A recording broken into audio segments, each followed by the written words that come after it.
On a coutume de dire que l'eau c'est la vie, il faudra donc éviter le gaspillage. Ceci dit, nous allons parler de cette thématique aujourd'hui. Il s'agit de la gestion en eau, de la ressource plutôt en eau au Burkina Faso. Qui est mieux placé pour parler de cela si ce n'est que Rosalie Ouedraogo qui est là. Bonjour Alida. Bonjour Rosalie.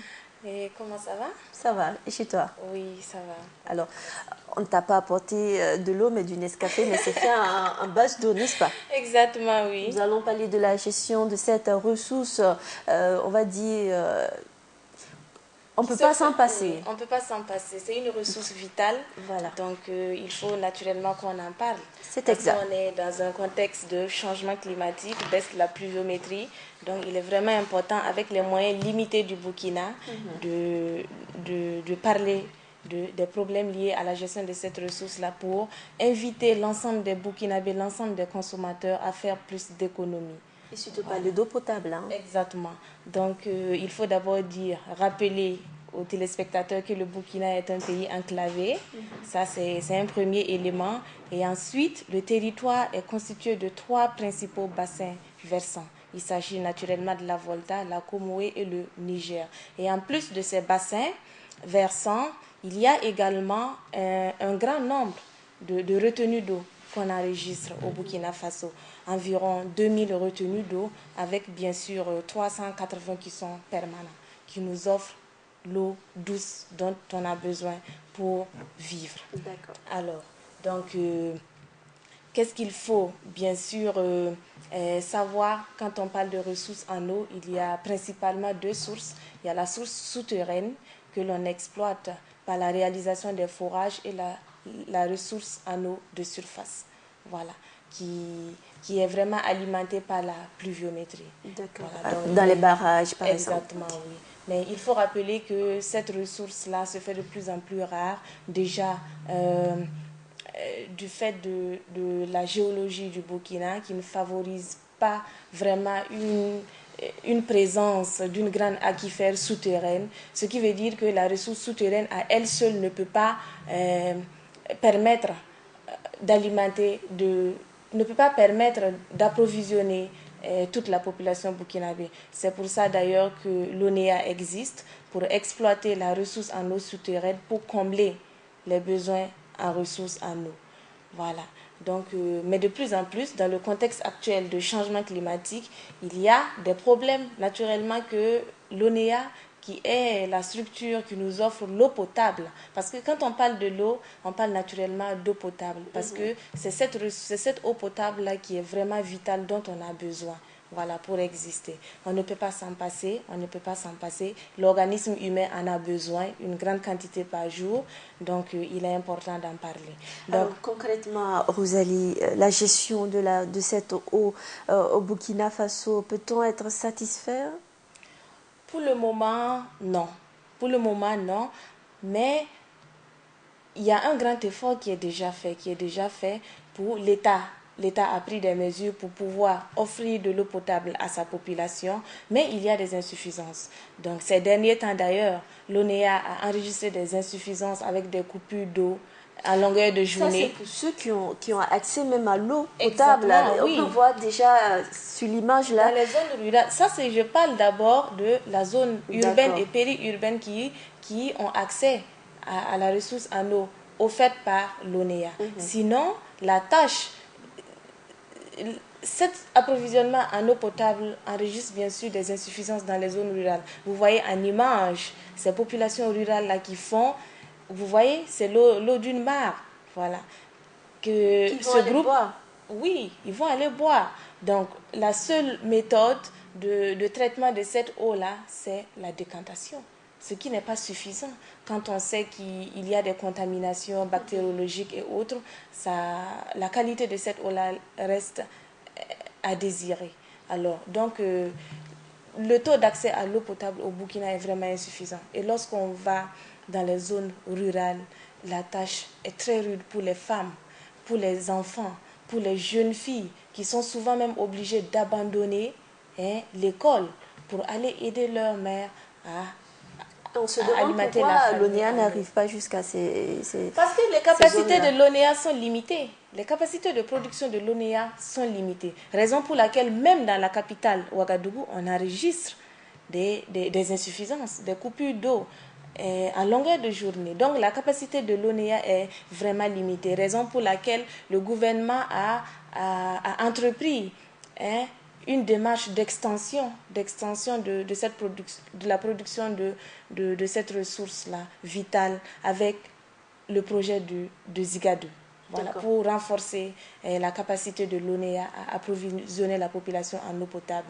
Et récemment, suite bien sûr à cette vision d'extension, il y a des forages que l'ONEA a récemment exploités dans les zones périphériques. Parce que le problème, avant même d'arriver dans les zones rurales, il y a les zones périphériques voilà, qui enregistrent ces insuffisances-là.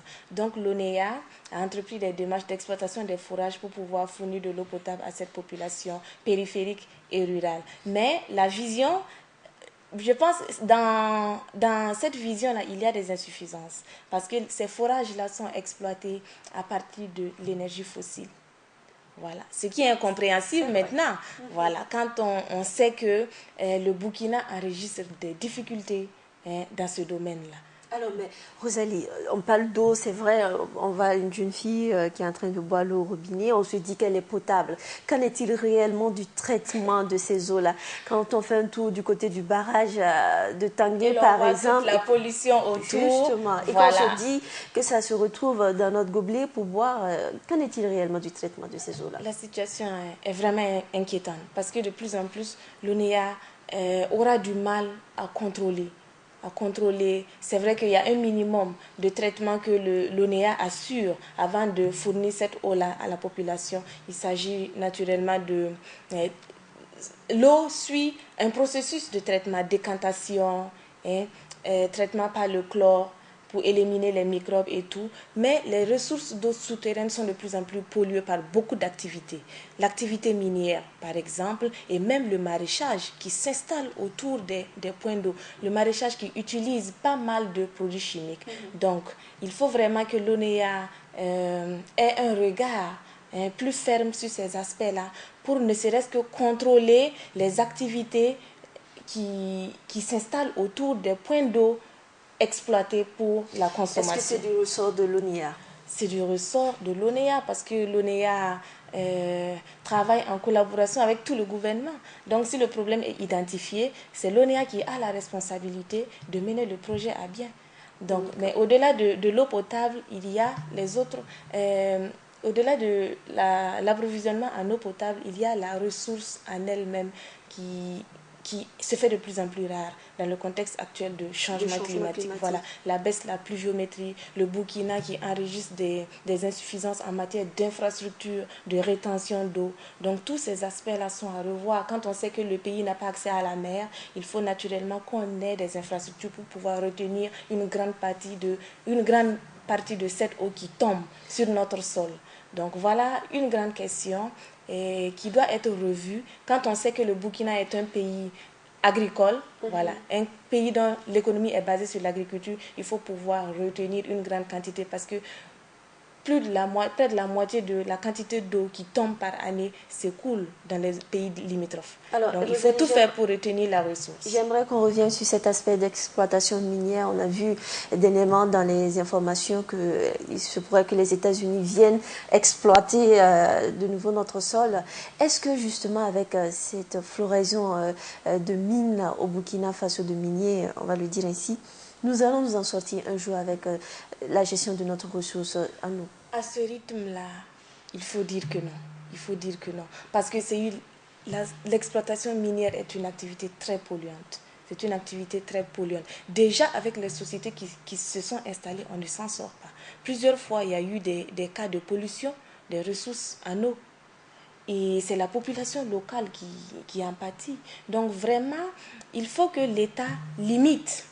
C'est vrai que l'or, c'est fait entrer pas mal de milliards par an au Burkina Faso, mais tout n'est pas question de gains matériels et financiers. La concurrence en face, ça gagne, parce qu'il y a de l'eau minérale qu'on propose en sachet, en bidon, toujours, mais il y a l'aspect aussi qualité qui est là aussi. C'est ça, c'est ça. Mais il faut dire que cette population-là, l'eau minérale, qui peut s'en procurer au Burkina? Plus de 80% de la population burkinabé vit en zone rurale. Et c'est là-bas que le problème est beaucoup plus accentué. Donc, vous comprenez, ce n'est pas seulement la population dans les centres urbains là, représente un tiers de la population générale. Et cette population-là, les enfants, les femmes et les jeunes qui vivent dans les zones rurales et exploitent les terres et ses ressources en eau pour nous fournir des aliments, des produits consommables.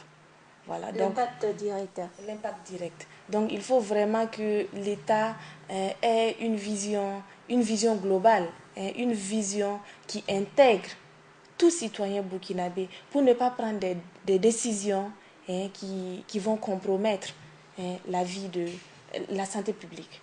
Et voilà. Des gestes simples pour cette population. Des gestes simples, tous ceux qui ont accès à cette ressource en eau potable devraient songer à économiser cette eau.